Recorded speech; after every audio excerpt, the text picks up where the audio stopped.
Last video में हमने देखा था कि when A charge particle Q moving with velocity b enter in magnetic field V with making some angle theta, then it experience force F is equal to QVB sin theta। Experience होता था, condition देखी थी, अगर वो charge less है, उसके पास charge नहीं है तो उसका फोर्स जीरो होगा। अगर उसके पास वेलोसिटी नहीं है, इट मीन्स वो मूविंग चार्ज नहीं है। अगर वो मूविंग चार्ज नहीं है, इसका मतलब उस पर कोई भी मैग्नेटिक फोर्स नहीं लगने वाला। It should be moving charge, अगर उस पर मैग्नेटिक फोर्स लगना चाहिए। किसी मैग्नेटिक फील्ड में उसको एंटर करवाना है, अगर वहाँ पे मैग्नेटिक फील्ड ही नहीं है तो उसको वैसे फोर्स एक्सप्रेस नहीं होगा। और थीटा अगर आपका 0 और 180 डिग्री हो, यानी direction of velocity is parallel और anti parallel of the magnetic field, then also it does not experience any force. उसके अलावा कोई कंडीशन है तो उस पर फोर्स एक्सपीरियंस करेगा। ये हमने लास्ट के वीडियो में पढ़ लिया था। नमस्कार, मेरे फिजिक्स के सारे उस्ताद, नाम शेखर, काम फिजिक्स को ईजी बनाना।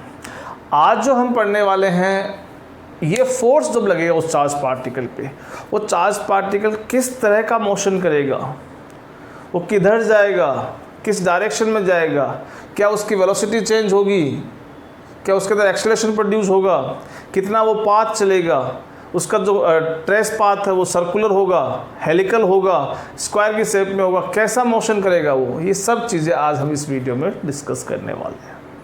ठीक है, तो चलिए स्टार्ट करते हैं मोशन। तो अब हम पहले क्या कर रहे हैं कि देखो, इसमें हमने ये पढ़ा था कि अगर थीटा 90 डिग्री हो जाए, in that situation your force become maximum, that is QVB। वो आपका फोर्स उस केस में मैक्सिमम बन जाता है। ये हमने लास्ट वीडियो में पढ़ लिया था। ठीक है, तो अब यही फोर्स अपन लेके स्टार्ट करते हैं और देखते हैं क्या होता है। तो एक कल की तरह जैसे मैंने बताया था आपको कि हम इस बोर्ड के अंदर मैग्नेटिक फील्ड लाइन्स है, आप योद्धा हैं, आप बहुत सारी मैग्नेटिक फील्ड लाइन्स मेरी तरफ भेज रहे हैं। वो मैग्नेटिक फील्ड लाइन्स कहाँ जा रही है, उस बोर्ड को क्रॉस करके बहुत सारे एरोज आ रहे हैं मैग्नेटिक फील्ड लाइन्स के, जो उस बोर्ड को क्रॉस करके उधर जा रहे हैं, यानी इनसाइड द बोर्ड है। तो मैंने इसके लिए इनसाइड के लिए हम क्या यूज़ करते हैं, क्रॉस यूज़ करते हैं। तो मैंने ऐसे ये क्रॉस शो करके एक, आज की वीडियो में काफ़ी इंटरेस्टिंग फैक्ट्स आएंगे सामने, ठीक है, जो आपके आगे बहुत काम आने वाले हैं। चलिए देखते हैं। तो अब ये मैग्नेटिक फील्ड बन गया, मैग्नेटिक फील्ड B है ये, और ये किस डायरेक्शन बन रहा है, क्लियर हो गया मेरे ख्याल में सभी बच्चों को कि ये आपकी तरफ से फील्ड लाइन, यानी आप नॉर्थ पोल पे बैठे हैं और उधर से फील्ड लाइन चल के इस बोर्ड में जा रही है, बोर्ड क्रॉस करके उधर जा रही है साउथ की तरफ। तो नॉर्थ से साउथ की तरफ ये मैग्नेटिक फील्ड लाइन जा रही है, इस बोर्ड के अंदर जा रही है। इनसाइड के लिए अपन क्रॉस यूज़ करते हैं, ये अपन स्टार्टिंग में हर वीडियो में डिस्कस करते आ रहे हैं। ठीक है, अब सपोज मैं एक वेलोसिटी v के साथ एक चार्ज पार्टिकल इसके अंदर भेजता हूँ। ये आपकी मैग्नेटिक फील्ड लाइन से इस तरफ जा रही है और ये चार्ज पार्टिकल देखो ऐसे v वेलोसिटी के साथ इसके अंदर आ रहा है। जैसे ये चार्ज पार्टिकल इसके अंदर आएगा तो इसको क्या लगने वाला है, अभी आपने कहा फोर्स लगने वाला है। क्या लगने वाला है, फोर्स लगने वाला है, कि ये चार्ज पार्टिकल है, it has velocity entering in magnetic field B with some angle. वो एंगल क्या है, देखो यहाँ पे एंगल देखो, आपका ये मैग्नेटिक फील्ड बन रहा है, ये चार्ज पार्टिकल, ये मैग्नेटिक फील्ड है अंदर तरफ, चार्ज पार्टिकल ऐसे मूव कर रहा है। तो वेलोसिटी, क्योंकि आपको याद होगा ये V क्रॉस B था, यहाँ क्या था, V क्रॉस B, यानी ये जो एंगल थीटा होता है वो किसके बीच का होता है, जिनका आप क्रॉस प्रोडक्ट निकाल रहे हैं। अगर डॉट प्रोडक्ट होगा तो वो डॉट प्रोडक्ट के बीच का एंगल होगा। आगे समझ में। तो अब ये जो आ रहा है, तो देखो यहाँ पे आप देखो ये परपेंडिकुलर आ रहा है बिल्कुल, यानी 90 डिग्री बना के आ रहा है। जब साइन 90 हो गया तो साइन 90 कितना हो गया, 1 हो गया, यानी फोर्स कितना बच गया, केवल F is equal to QV and B। इतना फोर्स लगने वाला है इस चार्ज पार्टिकल में। तो फोर्स का मैग्नीट्यूड हमें मिल चुका है, फोर्स का मैग्नीट्यूड हमें मिल चुका है कि कितना फोर्स लगने वाला है, इतना फोर्स लगने वाला है।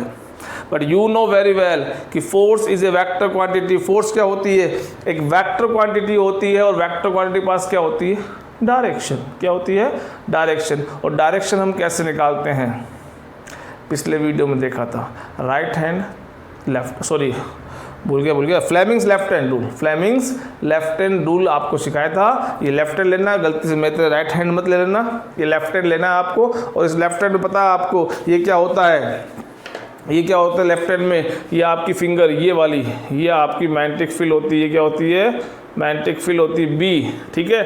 ये थंब क्या होता है फोर्स, और ये क्या होती है वेलोसिटी या करंट। अभी तो हम वेलोसिटी का यूज़ कर रहे हैं, आगे हम करंट का यूज़ करेंगे। तो पहले मैग्नेटिक फील्ड देखो, अब हम इस पे जैसे ही एंटर करेगा इसको फोर्स लगा, उस फोर्स की डायरेक्शन क्या है, क्योंकि फोर्स एक वेक्टर क्वांटिटी, उसकी डायरेक्शन होनी चाहिए। तो देखिए फोर्स पहले मैग्नेटिक फील्ड, तो अपनी आपकी जो 4 फिंगर है वो आप मैग्नेटिक फील्ड की डायरेक्शन में रखिए, ठीक है। Middle finger direction of velocity, कोई दिक्कत है किसी की, कोई दिक्कत नहीं। अब थंब खोल दीजिए, ये खोल दिया, ये क्या हो गया डायरेक्शन ऑफ फोर्स। तो जैसे ही ये चार्ज पार्टिकल एंटर करेगा इसको ऊपर तरफ एक फोर्स लगेगा, यानी ये चार्ज पार्टिकल आया और इस पर ऊपर तरफ फोर्स लग गया। जैसे ही ये ऊपर तरफ फोर्स लगा ये क्या हो गया इस तरफ मुड़ गया। आगे समझ में, थोड़ा डायग्राम और बड़ा चाहिए तो अपन और बड़ा कर लेंगे रिक्वायरमेंट अगर होगी तो।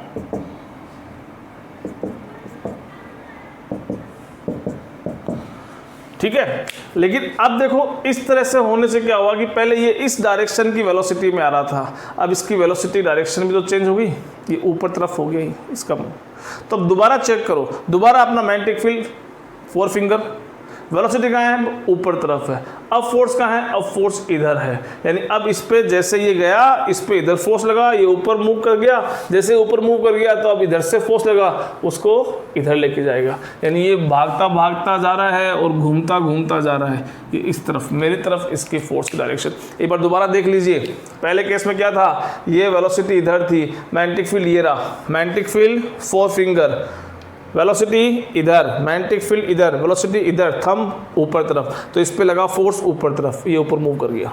फिर क्या हुआ, मैग्नेटिक फील्ड अभी वही है लेकिन अब वेलोसिटी ऊपर हो गई, पार्टिकल ऊपर तरफ मूव कर रहा है, वेलोसिटी ऊपर हो गई तो इस पे लगने वाला फोर्स भी चेंज हो गया, वो इधर लग रहा है, तो ये पार्टिकल ऊपर गया, फिर इस पे लगा फोर्स इधर मेरी तरफ ऐसे, तो ये इधर मुड़ गया, ठीक है। अब दोबारा वेलोसिटी की डायरेक्शन चेंज, अब दोबारा देखो, दोबारा मैग्नेटिक फील्ड तो वही है लेकिन वेलोसिटी देखो अब घूम के ऐसे हो गई है, दिख रही है, ऐसे होने पर भी फोर्स क्या हो गया, नीचे की तरफ आपका फोर्स हो गया है। तो अब ये इस तरफ से इस तरफ नीचे तरफ अब मूव करना शुरू करेगा। अब दोबारा वेलोसिटी डायरेक्शन चेंज, दोबारा देखो, दोबारा मैग्नेटिक फील्ड इधर है लेकिन अब वेलोसिटी नीचे तरफ है, फोर्स इस तरफ हो गया, यानी इसको वापस इधर लेके आएगा और ये वापस इधर आ जाएगा।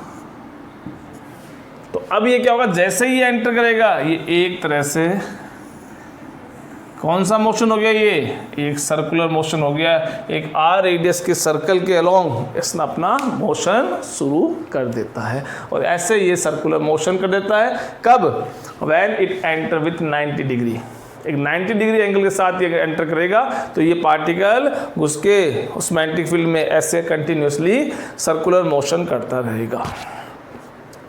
अब यहाँ पे जो इंटरेस्टिंग फैक्ट क्या है कि यहाँ देखो जो डायरेक्शन ऑफ फोर्स, अगर फोर्स इधर है, मान लो फर्स्ट केस की बात करते हैं, फर्स्ट केस में फोर्स कहाँ था ऊपर तरफ, तभी तो ऊपर गया, और वेलोसिटी किधर थी इधर थी, कितना एंगल दोनों के बीच में 90 डिग्री। जब भी फोर्स किसी पार्टिकल के या किसी ऑब्जेक्ट की वेलोसिटी के 90 डिग्री पे लगता है तो वो उसका मैग्नीट्यूड चेंज नहीं करता है, मैग्नीट्यूड चेंज नहीं करता है, क्या चेंज करता है, केवल डायरेक्शन चेंज करता है। ये बात ध्यान रख लेना।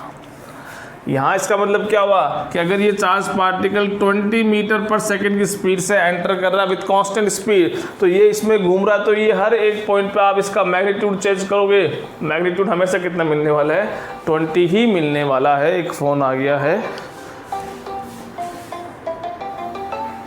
शुरू करते तो हमारी बात क्या थी, हमारी बात ये थी कि अगर किसी पार्टिकल की वेलोसिटी के परपेंडिकुलर अगर फोर्स लगता है तो वो फोर्स केवल डायरेक्शन चेंज करता है, मैग्नीट्यूड नहीं चेंज करता। अगर वो पार्टिकल के पैरेलल यानी इस डायरेक्शन में ऑब्जेक्ट मूव कर रहा है और इसी डायरेक्शन में अगर वेलोसिटी के अकॉर्डिंग उस पर फोर्स लगे तो इसकी वेलोसिटी को इंक्रीज कर देगा, और अगर इसके एंटी पैरेलल लगे, ठीक है, वेलोसिटी के, तो इसको डिक्रीज कर देगा। लेकिन वेलोसिटी के परपेंडिकुलर लगेगा तो वेलोसिटी का मैग्नीट्यूड चेंज नहीं करेगा, केवल उसकी डायरेक्शन में ही चेंज लेके आएगा। इसका जीता जागता उदाहरण अगर दूँ, एग्जाम्पल आपको दूँ तो अपना अर्थ है। देखिए सन है, ये अर्थ है, ठीक है, सन और अर्थ। अब आप सबको पता है कि अर्थ अगर इस एक ऑर्बिट में घूम रही है, लगातार इस ऑर्बिट को छोड़ के नहीं जा रही है, what is the reason? Gravitational force.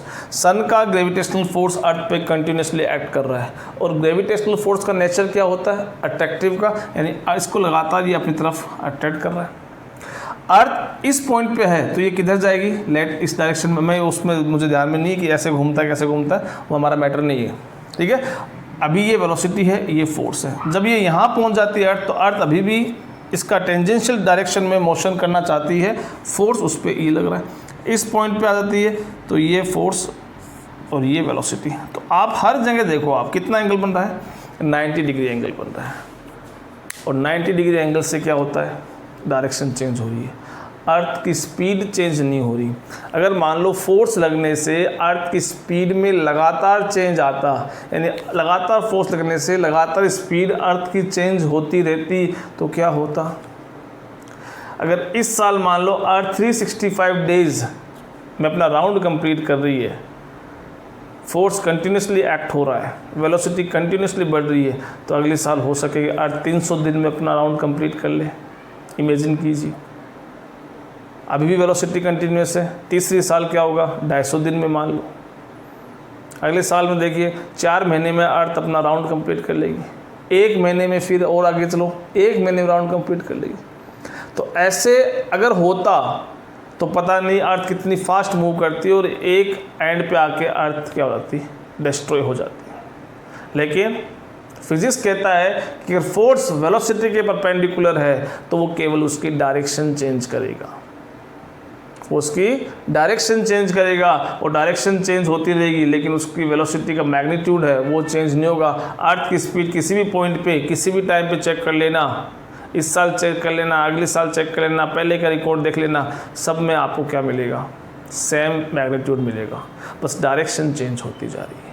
तो ये बात ध्यान रखना, कई बार बहुत सारे क्वेश्चंस होते हैं ऐसे जो इस कॉन्सेप्ट पे होते हैं, पर अगर हमारा ध्यान नहीं जाए इस बात पे तो हम उस क्वेश्चन को 1-1.5 पन्ने में सोल्व कर लेते हैं और आंसर नहीं आता है, पता चलता है उसका आंसर 0 है, क्योंकि फोर्स 90 वेलोसिटी के है, तो हम देख रहे हैं कि उस पर कोई फोर्स नहीं लग रहा, उसकी वेलोसिटी में कोई चेंज नहीं आ रहा, तो आंसर क्या आने वाला है? चेंज इन वेलोसिटी 0, ठीक है। तो ये बात ध्यान रखना, और इसलिए यहाँ यही हो रहा है, यहाँ ये केवल फोर्स क्या कर रहा है? इसकी डायरेक्शन को कंटिन्यूसली चेंज कर रहा है और कुछ भी नहीं कर रहा है, ठीक है। तो ये हो गया। अब हमारा जो कॉन्सेप्ट है कि ये चार्ज पार्टिकल कैसे मूव करेगा वो हमने देख लिया, उसका पाथ कैसे बन रहा है वो देख लिया, सर्कुलर पाथ बन रहा है। अब इससे रिलेटेड हम क्या करते हैं? इसमें डेरिवेशन स्टार्ट करते हैं।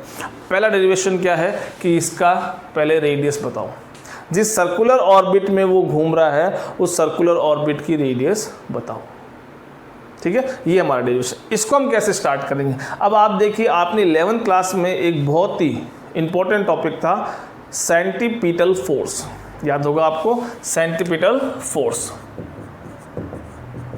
उसका फॉर्मूला क्या था? mv²/r। मेरे ख्याल में सबको याद आ गया वो, क्योंकि आप बहुत इंटेलिजेंट हैं।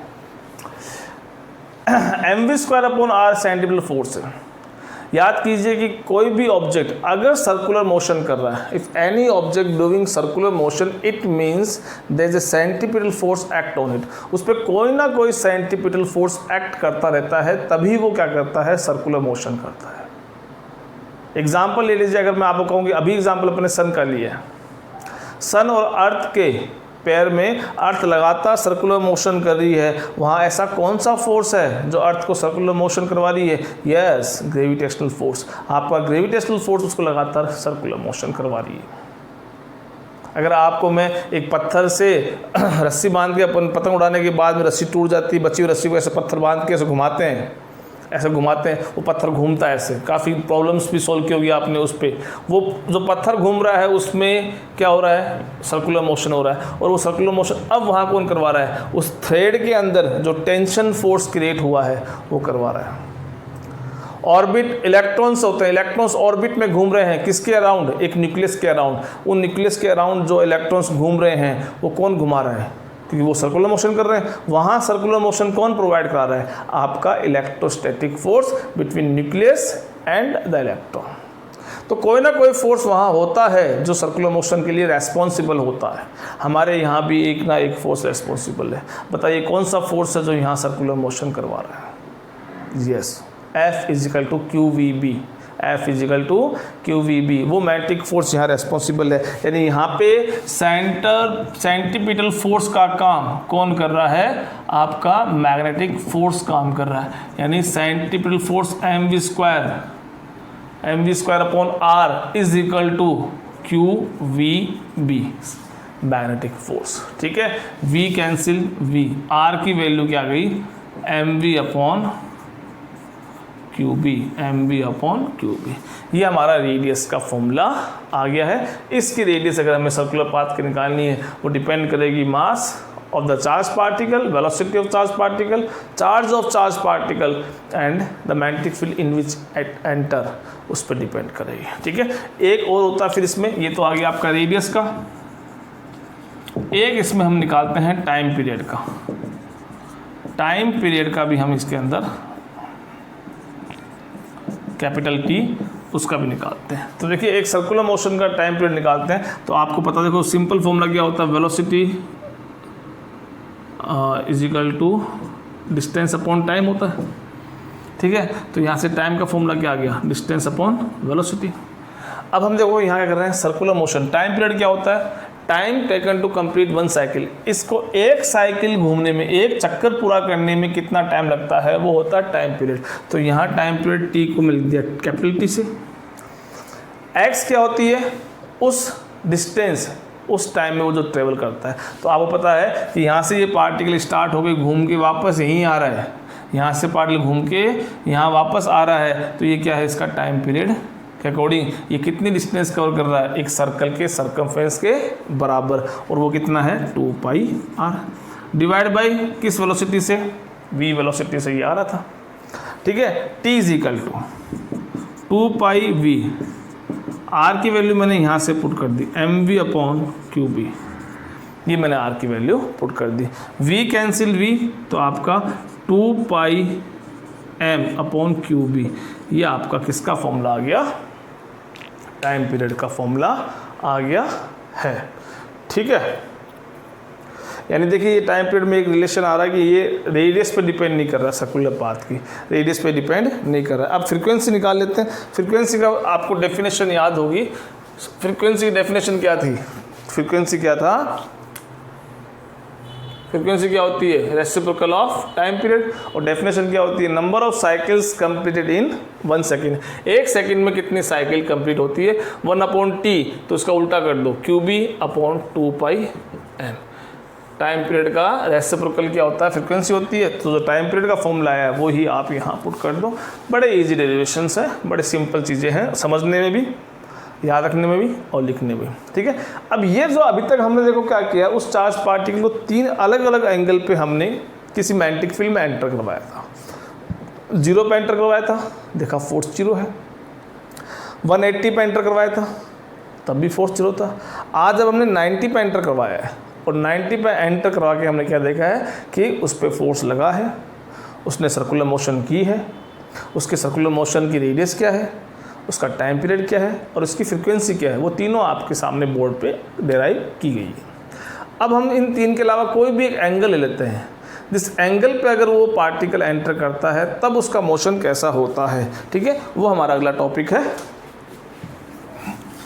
यानी एक मैग्नेटिक फील्ड बना हुआ है, उस मैग्नेटिक फील्ड के अंदर हम अब चार्ज पार्टिकल 0, 180 और 90 के अलावा किसी और एंगल से हम भेजते हैं और फिर उसका मोशन देखते हैं कि वो कैसा मोशन कर रहा है, और फिर उसके लिए भी हम रेडियस, टाइम पीरियड का कैलकुलेशन करेंगे।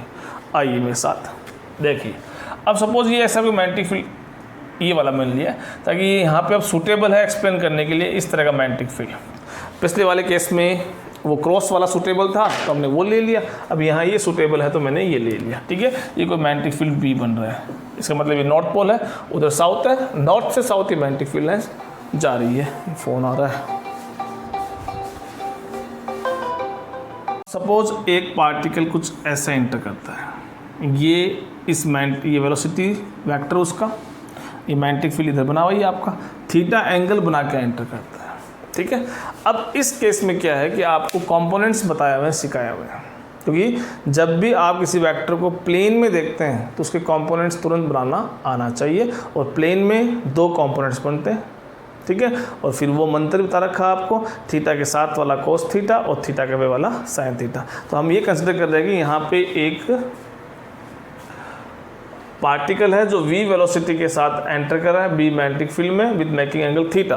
तो अब यहाँ पे इस थीटा के साथ में मैंने क्या कर दिए, 2 कंपोनेंट्स बनाए, एक तो v थीटा के साथ वाला v cos थीटा और थीटा के वाला v sin थीटा, यानी मैग्नेटिक फील्ड के पैरेलल जो है, तो इसको तो मैंने सीख दिया ऐसे, ये पैरेलल मैग्नेटिक फील्ड के साथ कंपोनेंट है और ये वाला परपेंडिकुलर कंपोनेंट है वेलोसिटी के मैग्नेटिक फील्ड के साथ में। तो अब देखो हो क्या रहा है कि 2 वेलोसिटी वेक्टर्स एक साथ उस पर एक्ट करेंगे। अभी दोनों क्या करना चाहते हैं, ये अपनी अपनी जो नेचर है वो शो करना चाहते हैं और अपने अकॉर्डिंग इस चार्ज पार्टिकल को मोशन करवाना चाहते हैं। अब देखिए क्या होगा कि ये वाला जो कंपोनेंट है वो तो क्या कर रहा है, वो इसके मैग्नेटिक फील्ड के परपेंडिकुलर है, यानी इसका मतलब क्या हुआ कि चार्ज पार्टिकल की जो वेलोसिटी कंपोनेंट है ये मैग्नेटिक फील्ड के परपेंडिकुलर है, यानी v और b के बीच में 90 डिग्री एंगल बन रहा है। जब v और b के बीच 90 डिग्री एंगल बनता है तो सर्कुलर मोशन करता है, तो ये तो उसको सर्कुलर मोशन करवाना चाहता है। और ये दूसरा कंपोनेंट है वो इसको आगे लेके जाना चाहता है, क्योंकि इसका कंपोनेंट है मैग्नेटिक फील्ड की डायरेक्शन में, तो ये तो उसको सर्कुलर मोशन करवाना चाहेगा और ये उसको आगे लेके जाना चाहेगा। अब दोनों काम जब एक साथ होंगे, यानी उसको सर्कुलर मोशन भी करना है और एट द सेम टाइम उसको आगे बढ़ना है, तो देखो पाथ कैसा आएगा, ये सर्कुलर मोशन भी करता जाएगा और आगे भी बढ़ता जाएगा, सर्कुलर मोशन भी करता जाएगा, आगे बढ़ता जाएगा, सर्कुलर मोशन भी करता जाएगा, आगे बढ़ता जाएगा, सर्कुलर मोशन भी करता जाएगा, आगे बढ़ता जाएगा। ये जो पाथ आया है इसे बोलते हैं हेलिकल पाथ। क्या बोलते हैं इसको? हेलिकल पाथ बोलते हैं, और इसके मोशन को बोलते हैं हेलिक्स मोशन। इसे क्या बोलते हैं? Helix motion. आगे बात समझ में? ठीक है, तो ये हेलिकल पाथ और ये हेलिक्स मोशन हो गया आपका। ठीक है, अब यहाँ पे क्या होता है, एक चीज़ और देखना है। यहाँ पे रेडियस तो आपकी है ही, तो अब रेडियस निकाल लेते हैं। अब देखो रेडियस के लिए फॉर्मूले में क्या चेंज आया है, डेरिवेशन अभी आपने किया था वही है, लेकिन यहाँ पे एक चेंज आ गया है। पिछले वाले डेरिवेशन में तो केवल एक ही वेलोसिटी थी जो रेस्पॉन्सिबल थी सर्कुलर मोशन के लिए। इस बार कौन सी वेलोसिटी रेस्पॉन्सिबल है? v perpendicular. मैं इसका सिलेक्शन यहाँ करूँगा, क्योंकि देखो रेडियस किसके पास होती है? किसी सर्कल के पास। और सर्कल कब बनता है? जब उसको कोई सर्कुलर मोशन करवाता है। कौन सा वेलोसिटी कंपोनेंट सर्कुलर मोशन का रेस्पॉन्सिबल है? v sin theta. अगर v sin थीटा नहीं होता तो ये चार्ज पार्टिकल सीधा का सीधा ही आ जाता, इस पर कोई फर्क नहीं पड़ता। ठीक है, तो इसका परपेंडिकुलर जो वेक्टर है वेलोसिटी का वो रेस्पॉन्सिबल है इसके सर्कुलर मोशन के लिए, और उससे ही क्या हुई है? रेडियस जनरेट हुई है। इसलिए हम यहाँ यूज़ क्या करने वाले हैं? परपेंडिकुलर कंपोनेंट यूज़ करने वाले। तो ये तो आ गई रेडियस। ठीक है, ऐसे ही अगर टाइम पीरियड निकाल दो, टाइम पीरियड भी क्या आएगा? टाइम पीरियड क्या था आपका? 2πr डिवाइड बाई v, और v कौन से काउंट होगा? क्योंकि टाइम पीरियड का मतलब वो सर्कुलर मोशन करेगा तो ही तो क्या होगा? साइकिल कंप्लीट होगी, और एक साइकिल कंप्लीट होने में लगने वाला टाइम पीरियड होता है। अब सर्कुलर मोशन किसके कारण करेगा? वो इस परपेंडिकुलर वेलोसिटी के कारण करेगा, इसलिए यहाँ पे क्या गया? v परपेंडिकुलर आ गया। ठीक है, ये अपना हो गया। अब यहाँ पे एक चीज़ जो अलग है पीछे से, फ्रीक्वेंसी आप देख सकते हैं कैसे अलग चीज़ क्या है। यहाँ पे एक पाथ पिच बोलते हैं। पिच किसको बोलते हैं? जैसे मान लीजिए ये पाथ यहाँ से स्टार्ट हुआ और ये घूम के आके वापस साइकिल कंप्लीट हुई, यानी ये अपनी साइकिल कंप्लीट करता करता आगे खिसक रहा है। ये अपनी साइकिल कंप्लीट करता करता आगे खिसकता जा रहा है। तो मान लीजिए एक साइकिल कंप्लीट किया तो वो यहाँ से स्टार्ट हुआ और घूम के यहाँ आ गया, तो इतना ये आगे खिसक गया जब अपनी एक साइकिल कंप्लीट कर रहा था। यानी मान लीजिए यहाँ से स्टार्ट किया इसने और यहाँ आके ये घूम के इस तरह से आया, इस तरह से इसकी साइकिल कंप्लीट हुई, तो ये कुछ डिस्टेंस आगे चल गया। ये जो डिस्टेंस आगे चला है उसका नाम क्या होता है? पिच। इसका नाम क्या होता है? पिच होता है। तो अब यहाँ से पिच का फॉर्मूला लेके हम पिच कैलकुलेट करते हैं। पिच का मीनिंग क्या हो गया, सिंपल एक डिस्टेंस तो हुई, डिस्टेंस क्या होती है, वेलोसिटी इनटू टाइम। डिस्टेंस क्या होती है, वेलोसिटी इनटू टाइम। वेलोसिटी देखो यहाँ पे, अब देखिए पिच के लिए कौन सा रेस्पॉन्सिबल है, पिच के लिए ये पैरेलल कंपोनेंट रेस्पॉन्सिबल है, वी पैरेलल, वो यहाँ कौन सा आएगा, वी पैरेलल, क्योंकि इस कंपोनेंट के होने के कारण ही ये आगे किसका है और तभी पिच जनरेट हुई है। अगर ये कंपोनेंट नहीं होता तो ये सर्कुलर मोशन ही करता, पिच जनरेट होती नहीं। और टाइम क्या है आपका, टी, जो आपने निकाल लिया, ठीक है। तो ये हमारे पिच का फॉर्मूला भी बन जाता है। तो ये हमारा सारा कुछ है motion of A charge particle in a magnetic field. एक छोटा सा टॉपिक और है, वो हम और डिस्कस कर लेते हैं, जो आपने पढ़ा सुना होगा, लॉरेंज फोर्स। क्या नाम पड़ा है, लॉरेंज फोर्स।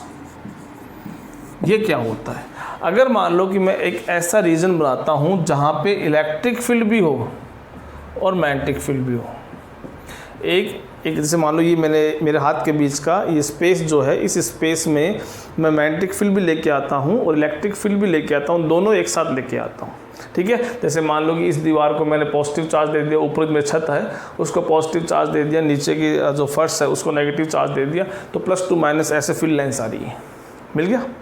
सामने आपको मैंने दे दिया है नॉर्थ पोल और इधर रखा हुआ है साउथ पोल, तो आपकी तरफ से नॉर्थ से साउथ की तरफ क्या आ रही है, मैग्नेटिक फील्ड लाइन्स आ रही है, ठीक है। तो मैग्नेटिक फील्ड लाइन्स तो ये रहे, उसके परपेंडिकुलर क्या है आपका इलेक्ट्रिक फील्ड बना हुआ है।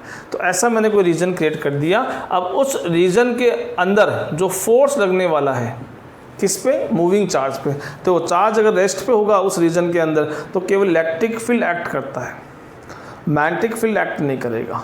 और अगर दोनों मूविंग चार्ज में लेके आऊँगा तो दोनों के दोनों फोर्स उस पर एक्ट करेंगे, ठीक है। तो उस पर जो नेट फोर्स लगने वाला है वो नेट फोर्स किस किस का लगने वाला है, वो नेट फोर्स इलेक्ट्रिक फील्ड का भी लगेगा और वो नेट फोर्स मैग्नेटिक फील्ड का भी लगेगा, ठीक है। तो दोनों का ऐड करना पड़ेगा। तो ये जो फोर्स आता है इसको हम बोलते हैं लॉरेंज फोर्स, दोनों का मिला के, ठीक है। ये फोर्स का फॉर्मूला आपको पता है, F is equal to Q E, और इसका फॉर्मूला भी आपने इस चैप्टर में पढ़ा है, V cross B।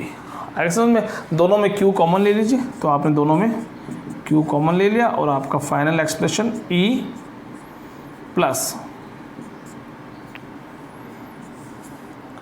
V cross B, ये हो गया F is equal to Q E plus V cross B, ये आपका फाइनल एक्सप्रेशन आ गया। इसको हम क्या बोलते हैं, लॉरेंज फोर्स बोलते हैं।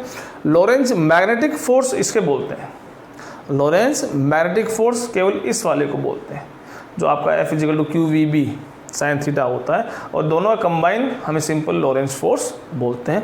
ये हमारे है। चलो आप कुछ क्वेश्चंस देखते हैं पहले सीबीएसई के, जो इनके बेसिस अपन कर सकते हैं वो करते हैं।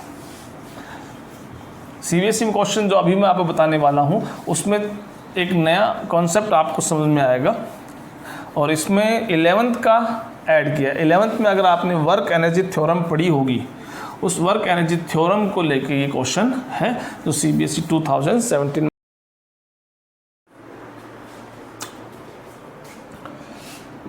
क्वेश्चन में कह रहा है कि इलेक्ट्रॉन है जिसको आप एक्सेलरेट करते हैं with the help of the potential difference V which is equal to 10⁴ volt, ठीक है। इसके हेल्प से आप एक्सेलरेट करते हैं, और किस मैग्नेटिक फील्ड में, 0.04 टेस्ला में, ठीक है। और ये परपेंडिकुलर एंटर कर रहा है, इसका मतलब एंगल कितना हो गया, थीटा इजिकल टू 90 हो गया। आपसे क्या पूछ रहा है कि आप उसकी रेडियस बताइए, क्योंकि 90 एंटर करेगा तो ही वो सर्कुलर मोशन करेगा, तो उसकी रेडियस क्या होगी। अब रेडियस का फॉर्मूला हमारे पास क्या है, रेडियस का फॉर्मूला है R इजिकल टू mv/qp, अभी अपन ने ड्राइव किया था। अब इस फॉर्मूले के अकॉर्डिंग हमारे पास कौन कौन सी वैल्यूज़ गिवन है वो देख लीजिए। मैग्नेटिक फील्ड B गिवन है, इलेक्ट्रॉन है तो मास ऑफ इलेक्ट्रॉन हमें पता है 9.1 × 10⁻31 kg। चार्ज ऑफ इलेक्ट्रॉन हमें पता है, चार्ज ऑफ इलेक्ट्रॉन में देता हूँ, चार्ज ऑफ इलेक्ट्रॉन आपका कितना है 1.6 × 10⁻19 नेगेटिव होता है, लेकिन हम रेडियस निकाल रहे हैं, रेडियस पॉजिटिव हम लेंगे, कूलाम होता है, ठीक है। तो अब m पता है मुझे चार्ज पता है, मैग्नेटिक फील्ड पता है, पता क्या नहीं है, वेलोसिटी नहीं पता है। ये 2017 CBSE में क्वेश्चन आया हुआ है, ठीक है। अब ये वेलोसिटी हम कहाँ से लेके आएंगे, देखिए वेलोसिटी कहाँ से लेके आएंगे, तो यहाँ पे अपन क्या यूज़ करने वाले हैं, वर्क एनर्जी थ्योरम हम यूज़ करने वाले हैं। वो याद कीजिए, वर्क एनर्जी थ्योरम क्या थी, kinetic energy final minus kinetic energy. अब आपका इलेक्ट्रॉन इनिशियली रेस्ट पे था, तो इसकी काइनेटिक एनर्जी कितनी है, 0 थी। हाफ mv² आपका फॉर्मूला होता है काइनेटिक एनर्जी का। अब आपका पार्टिकल पास वेलोसिटी नहीं है, तो उसकी काइनेटिक एनर्जी कितनी थी, 0 थी। अब W इक्वल टू क्या बचता है, काइनेटिक एनर्जी फाइनल। अब वो वेलोसिटी गेन कर लेता है, मान लो पहले रेस्ट पे था और अब उसने फोर्स लगने से इस एक्सेलेरेशन के पोटेंशियल के कारण उस पर जो एक्सेलेरेशन प्रोड्यूस हुआ उससे उसने वेलोसिटी गेन की, मान लो v वेलोसिटी गेन की। वेलोसिटी गेन करने से उसके पास मास तो था ही, तो उसने काइनेटिक एनर्जी ले ली हाफ mv²। ये हाफ mv² काइनेटिक एनर्जी हुई। अब W, अब हम W तो आ गया। अब ये देखिए, ये जो एनर्जी उसने गेन की है तो ये वर्क डन करने से गेन की है। तो अब यहाँ पे अपन वर्क डन के लिए पोटेंशियल का फॉर्मूला कैसे लेके आए, तो देखो आपने ये वाला पढ़ा है, V equal to W/Q, work done upon charge, ये वाला फॉर्मूला आपने पढ़ा है। तो यहाँ से W इक्वल टू क्या हो गया, QV। तो ये हो गया QV इक्वल टू 1/2 mv²।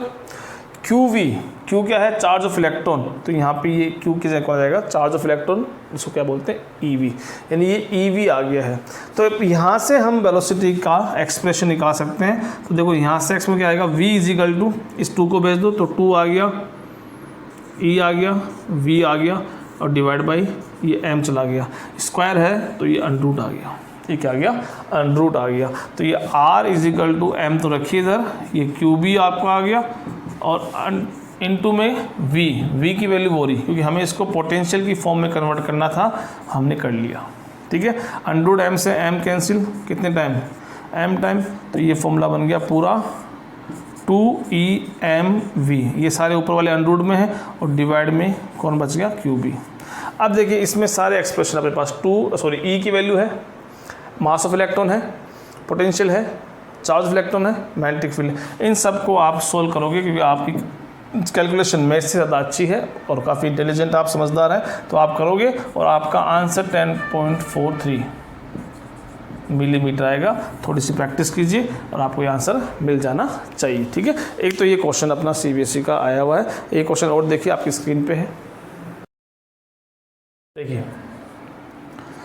तो वो दोनों परपेंडिकुलर एंटर करेंगे, दोनों की रेडियस कुछ ना कुछ आएगी, क्योंकि दोनों एंटर करते सर्कुलर मोशन करेंगे, और सर्कुलर मोशन करने से उनके पास रेडियस होगी RP और R अल्फ़ा, RP और R अल्फ़ा, ये दोनों की रेडियस है। इनका रेशियो हमें निकालना है, और रेशियो भी हमें 2 अलग अलग कंडीशन दे रखी क्वेश्चन के अंदर। अगर आप रीड किया होगा आपने, 2 कंडीशंस है। एक कंडीशन क्या है कि दोनों के पास मोमेंटम सेम है, दोनों के पास मोमेंटम सेम है, और दूसरी सिचुएशन में सेम काइनेटिक एनर्जी है, दूसरी सिचुएशन में सेम काइनेटिक एनर्जी है। इन दोनों के केसेस के अंदर आपको इन दोनों की रेडियस का रेशियो निकालना है, ठीक है। चलिए शुरू करते हैं इसमें। तो देखो पहले तो अपन देखते हैं कि फॉर्मूला क्या होता है, बेसिक mv/QB फॉर्मूला होता है, mv/QB फॉर्मूला होता है, मास, वेलोसिटी, Q और B। अब देखिए यहाँ पे मास इंटू वेलोसिटी क्या होता है, मोमेंटम होता है। तो हमें यहाँ मोमेंटम के लिए बात करें फर्स्ट केस में, तो यहाँ इसको मैंने मोमेंटम लिख दिया कि मोमेंटम का क्या होता है, सिंबल P होता है, पढ़ा आपने 11th क्लास में, QB डिवाइड बाई आ गया। तो अब यहाँ से आप देख रहे हो कि दोनों को सेम मैग्नेटिक फील्ड में एंटर करवाया, तो दोनों के लिए B कांस्टेंट हो गया, सेम मोमेंटम है दोनों के लिए, तो P कांस्टेंट हो गया। क्या बच गया, केवल चार्ज बच गया। यानी यहाँ आप देखोगे कि जो रेडियस है वो इन्वर्सली प्रोपोर्शनल है किसके, चार्ज की, ठीक है। अब जिसके पास चार्ज कम होगा उसकी रेडियस ज़्यादा होगी, किसके पास चार्ज कम है, प्रोटॉन के पास, तो उसकी रेडियस ज़्यादा होगी। यानी रेसिप्रोकल में है, तो इसका मतलब अगर इनका मैं रेशियो निकालूंगा तो रेसिप्रोकल में क्या होगा, इनका रेशियो रेडियस के साथ चार्ज का ये आएगा, यानी प्रोटॉन की रेडियस, प्रोटॉन का चार्ज उसकी रेडियस के रेसिप्रोकल है, तो प्रोटॉन के लिए डिवाइड में कौन आएगा, यहाँ पे चार्ज ऑफ प्रोटॉन और इसके रेसिप्रोकल में चार्ज ऑफ अल्फा पार्टिकल आएगा। ठीक है, तो R P divide by R alpha is equal to Q alpha. Q alpha देख कितना है, Q alpha charge of alpha ये रहा 2e डिवाइड बाई ई, इसका चार्ज E है, E से E कैंसिल 2:1, ये आपका आंसर आ गया। यानी प्रोटॉन के पास डबल रेडियस होगी कंपेयर टू अल्फा पार्टिकल। अब देखते हैं सेकंड केस जब सेम काइनेटिक एनर्जी होती है।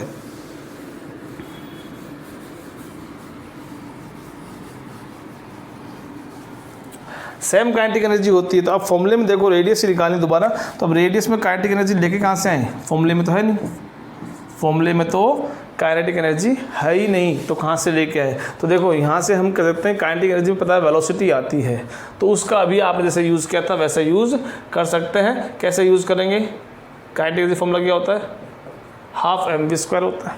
ठीक है, तो देखो यहाँ से वेलोसिटी का फॉर्मूला क्या हो जाएगा, 2k डिवाइड बाई m और स्क्वायर से इधर क्या जाएगा, अंडर रूट आ गया। तो अब काइनेटिक एनर्जी यहाँ पे एक्सप्रेशन में आ गई है, तो इसको यहाँ से आप लिख दीजिए R is equal to m और v की वैल्यू क्या है 2k अपॉन m और divide by QB, root m से m root m time cancel. तो यहाँ क्या आ गया आपका एक्सप्रेशन में, R की वैल्यू क्या आ गई, R की वैल्यू देखोगे आप तो ऊपर वाले तो सब चले गए रूट में, 2mk ये चले गए रूट में, और डिवाइड में क्या बच गया, QB बच गया, डिवाइड में क्या बच गया, QB बच गया। ठीक है, अब यहाँ देखिए आप सेम काइनेटिक एनर्जी है, के कांस्टेंट दोनों केस के लिए, मैग्नेटिक फील्ड दोनों में सेम है, एंटर जहाँ हो रहा है। ठीक है, और चार्ज ये अलग है और मास अलग है, यानी इन दो को छोड़ के तो हम क्या देखेंगे कि मास के तो ये दोनों क्या है, डायरेक्टली प्रोपोर्शनल है रेडियस, और चार्ज के इन्वर्सली प्रोपोर्शनल है। ठीक है, तो अब देखो इसको लेके मैं यहाँ पे एक्सप्रेशन आता हूँ कि कैसे ये बनेगा। तो जब मैं क्या था अपना R प्रोटॉन और अपॉन R अल्फा की वैल्यू निकालनी है, तो देखो R प्रोटॉन की बात करूँगा तो मास के तो ये डायरेक्टली प्रोपोर्शनल है, तो मास तो डायरेक्टली आ गया किसका, रूट mp, लेकिन चार्ज के ये इन्वर्सली है तो ये चार्ज QP आ गया इनटू, क्योंकि अब डिवाइड में ना, अब चार्ज के क्या है अल्फा, अल्फा का जो चार्ज है वो रेडियस के क्या है इन्वर्सली है, तो R के रेसिप्रोकल में कौन आएगा, Q अल्फा आएगा, और इसके लिए m आएगा, मास प्रोटॉन का मास है तो रूट m अल्फा आएगा। आगे समझ में, भाई दोनों को देखना है कि मास तो रेडियस के क्या होना चाहिए, डायरेक्टली प्रोपोर्शनल होना चाहिए। इस केस में रेडियस का मास डायरेक्टली है, अल्फा का मास डायरेक्टली है रेडियस के, जबकि चार्ज एक दूसरे के रेसिप्रोकल होने चाहिए। इसका रेडियस का चार्ज रेसिप्रोकल है, इसके रेडियस का चार्ज रेसिप्रोकल है। ठीक है, ऐसे हो जाना चाहिए, इन्वर्स में आना चाहिए। अब इसमें आप देखो इनकी वैल्यूज पुट कर दो, तो देखो इसकी वैल्यू है mp, इसको रूट mp चलने दो, इसकी वैल्यू Q अल्फा कितना है, Q अल्फा है आपका 2e divide by Q proton E, और m अल्फा कितना है आपका 4mp। आगे समझ में, तो ये देखो 4mp क्या बन जाएगा आपका, ऊपर तो बच के मेरे पास 2e root mp divide by ये 2 बाहर आ जाएगा, e यहाँ पे था ही, और अंडरूट में कौन रह गया, mp रह गया, दोनों कैंसिल 1:1, ये आपका आंसर आ जाएगा। एक और CBSE में क्वेश्चन आया था, एक क्वेश्चन और दे लेते हैं हेलिकल पाथ के ऊपर जो जी मेंस में आया हुआ है। जी 2020 क्वेश्चन है, क्वेश्चन का लेवल काफ़ी लो है मैं कहूँगा, क्योंकि इतना टफ क्वेश्चन नहीं, डायरेक्ट फॉर्मूले पे है, और तभी मैं आपको CBSE लेवल पे क्वेश्चन करवा रहा हूँ। देखिए इस क्वेश्चन का कह रहा है ये कि एक charge particle proton, I think proton है, उसके अंदर प्रोटॉन जो है वो v इतनी वेलोसिटी के साथ इस मैग्नेटिक फील्ड B में एंटर करता है, इतना एंगल बना के। तो अब देखिए यहाँ पे थीटा आ गया, 0 केस नहीं है, 180 केस नहीं है, 90 केस नहीं है, थीटा 60 हो गया, यानी वो हेलिकल मोशन करता हुआ आगे जाएगा, यानी हेलिक्स मोशन वाला क्वेश्चन हो गया। इसमें आपसे क्या पूछा है, एक तो रेडियस पूछी है आपसे, और साथ में क्या पूछा है आपसे, उसका पिच पूछी, 2 चीज़ पूछी है। ठीक है, तो अब देखो अभी आपने इसी वीडियो में डेरिवेशन क्या था, ये आपका एक्सप्रेशन था mv परपेंडिकुलर अपॉन QB। तो v परपेंडिकुलर मतलब कंपोनेंट हमें निकालना पड़ेगा, वो कौन सा होता है, v sin थीटा होता है, और v पैरेलल कौन सा होता है, v cos थीटा होता है। ठीक है। थीटा आपको पता है वी की वैल्यू कितनी है, वी की वैल्यू है 4 × 10⁵ इंटू साइन 60, साइन 60 होता है √3/2, साइन 60 √3/2 हो गया। और v cos थीटा में अपन देखते हैं, v cos थीटा में आप देखोगे तो 4 × 10⁵ तो आएगा और ये 1/2, cos 60 कितना होता है 1/2। तो हमारे पास दोनों वैल्यू आ गई। मास ऑफ प्रोटॉन पता ही है आपको, चार्ज ऑफ प्रोटॉन पता ही है, मैग्नेटिक फील्ड पता है, इन सब की वैल्यू पुट करनी केवल, यानी mass of proton 1.6 × 10⁻27, velocity perpendicular देखेंगे तो 4 × 10⁻, कैसे कर दो इसको 2, तो ये 2 √3 × 10⁵, ठीक है, डिवाइड बाई चार्ज कितना है प्रोटॉन पे 1.6 × 10⁻90, बी मैग्नेटिक फील्ड वो 0.3 है। इन सबको आप सोल्व करोगे तो मेरे ख्याल में आपका आंसर 1.2 सेंटीमीटर आ जाना चाहिए। इसको आप सोल्व कर देख सकते हो, कैलकुलेशन इजी है, ठीक है। अब दूसरा क्या है, इसके अंदर पिच निकालनी है, तो पिच का फॉर्मूला भी आपको बताया हुआ है। पिच का फॉर्मूला क्या था आपका, v parallel × t time period. अब देखिए v पैरेलल हमारे पास है, हमारे पास टाइम पीरियड नहीं है, पर टाइम पीरियड का फॉर्मूला हमने देखा था, वो फॉर्मूला क्या था 2πr/v परपेंडिकुलर वेलोसिटी, ठीक है। इन सब की वैल्यू पुट करोगे तो आपके पास वो टाइम पीरियड भी आ जाएगा, सॉरी पिच भी आपकी आ जाएगी, और पिच किस में आएगी, मीटर में आ जाएगी, ठीक है। तो इस तरह से सिंपल क्वेश्चन था, इसलिए मैंने आपको CBSE लेवल पे करवा दिया है, ठीक है। आज के लिए मेरे ख्याल में काफ़ी हर टॉपिक पे लगभग क्वेश्चन अपन ने कवर कर लिए, इंपॉर्टेंट क्वेश्चन कवर कर लिए, और अगले वीडियो में हम मिलते हैं साइक्लोट्रॉन के साथ में, जो इसी प्रिंसिपल पे वर्क करता है। Till then thank you so much.